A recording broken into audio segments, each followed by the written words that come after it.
নমস্কার বন্ধুরা, দেবাশিস কুকিং চ্যানেলে তোমাদের সবাইকে স্বাগত। আজকে আমি তোমাদের তাড়িওয়ালা চিকেন রেসিপি শেয়ার করব। তো প্রথমে একটা পাত্রের মধ্যে আমি কিছুটা গোটা ধনে, গোটা গোলমরিচ, একটা বড় এলাচ আর 3 থেকে 4টে লবঙ্গ নিয়ে এটাকে রোস্ট করে শুকনো পাউডার বানিয়ে রাখবো। এবার এখানে আমি 1 কেজি মাংস নিয়েছি। মাংসটা আমি ম্যারিনেট করে রাখবো। এর মধ্যে আমি হলুদ আর লবণ দিয়ে ম্যারিনেট করে ঢেকে রাখবো আধা ঘন্টার জন্য। এবার গ্যাসে প্যান বসিয়ে আমি এই প্যানের মধ্যে সর্ষের তেল দেব। আমি মাংসটা কিন্তু সর্ষের তেল দিয়ে রান্না করব, তোমরা চাইলে রিফাইন অয়েল দিয়েও করতে পারো। এবার এর মধ্যে এখানে আমি 2টো শুকনো লঙ্কা, একটা তেজপাতাকে 2 খণ্ড করে নিয়েছি, জিরা, দারচিনি, লবঙ্গ আর 2টো এলাচ দিয়ে একটুখানি নেড়ে নিয়ে এর মধ্যে আমি কয়েকটা রসুন থেতো করে নিয়ে প্রথমে দিয়ে দিলাম। এবার নাড়াচাড়া করে নিচ্ছি। কিছুক্ষণ নাড়াচাড়া করার পরে আমি এখানে পেঁয়াজ কুচি দিয়ে দিলাম। এবার পেঁয়াজ কুচিটাও আমি ভালো করে নেড়ে চেড়ে নেব।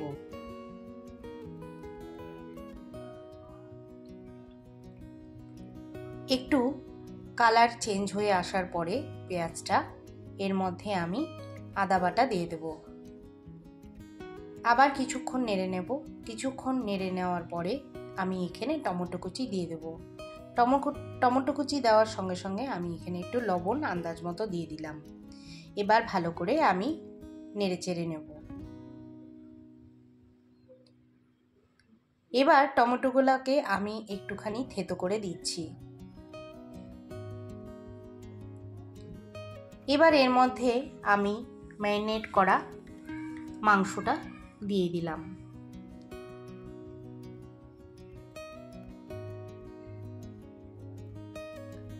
আমি কিন্তু এখানে স্কিন শুদ্ধ মাংস নিয়েছি। এবার এর মধ্যে ফেটানো টক দই দিয়ে দিলাম।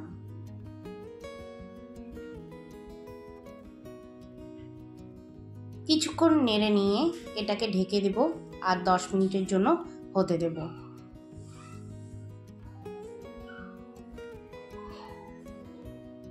এবার ঢাকনাটা সরিয়ে নিয়ে আবার কিছুক্ষণ নেড়ে দেব। দেখো মাংস থেকে কিন্তু জল বেরিয়ে এসেছে। এবার এর মধ্যে হলুদ গুঁড়ো, ধনে গুঁড়ো, হাফ চামচের মতো জিরে গুঁড়ো, 1 চামচ লঙ্কার গুঁড়ো, 1 চামচ কাশ্মীরি লঙ্কার গুঁড়ো দিয়ে আবার ভালো করে কষিয়ে নেব।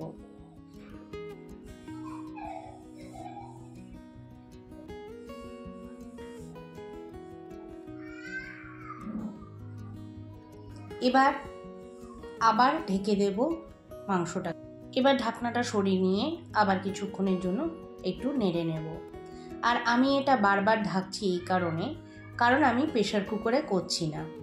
তোমরা চাইলে কিন্তু এই মাংসটা প্রেসার কুকারেও করতে পারো। এবার এর মধ্যে আমি আন্দাজ মতো গরম মশলা দিয়ে দিলাম।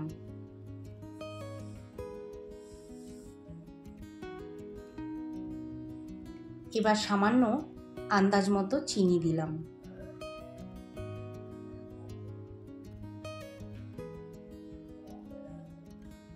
ওই যে আমি গোটা ধনে, গোলমরিচ, এলাচ আর লবঙ্গটা রোস্ট করে পাউডার বানিয়ে নিয়েছিলাম, সেটা আমি এখানে দিয়ে ভালো করে কষিয়ে নেব।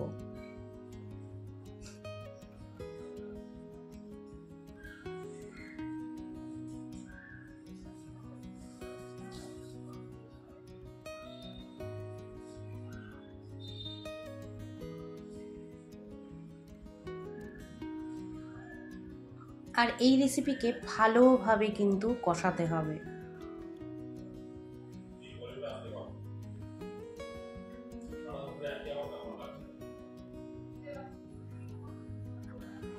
দেখো ভালোভাবে কষানো হয়ে গেছে, জলটাও কিন্তু একটু শুকিয়ে আসছে।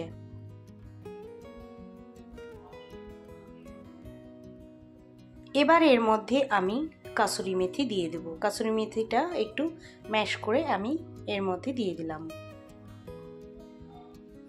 এবার নেড়ে নেব আবার।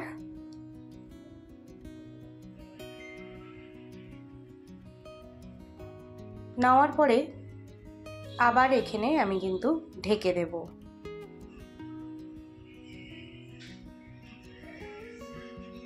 এবার আবার কিছুক্ষণের জন্য আমি এটাকে নামিয়ে নেব। দেখো কত সুন্দর কিন্তু কালারটা এসেছে।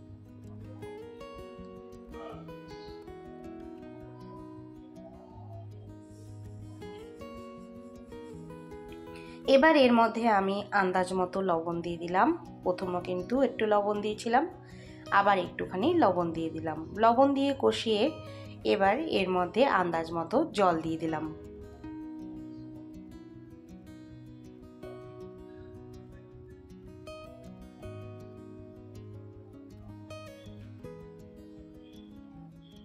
এবার আবার ঢেকে দেব, কিছুক্ষণ ফুটতে দেব।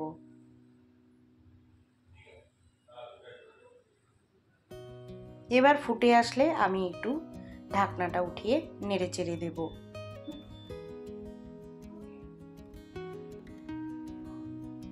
কিছুক্ষণ নেড়ে নিয়ে আমি এর মধ্যে ধনেপাতা কুচি দিয়ে দিলাম। ধনেপাতা কুচি দিয়ে ভালো করে আমি একটু কষিয়ে নিচ্ছি। কিছুক্ষণ 5 মিনিটের মতো এটাকে ফুটতে দিলাম। ফুটে আসলে আমি একটা পাত্রে নামিয়ে নিয়েছি। তো রেসিপিটা আশা করি তোমাদের ভালো লাগবে। যদি ভালো লেগে থাকে রোজকারের মতো কমেন্ট করো, একটা লাইক করে দিও আর সাবস্ক্রাইব করে আমার পাশে থেকো। ততক্ষণে তোমরা সুস্থ থাকো, ভালো থাকো, বাই।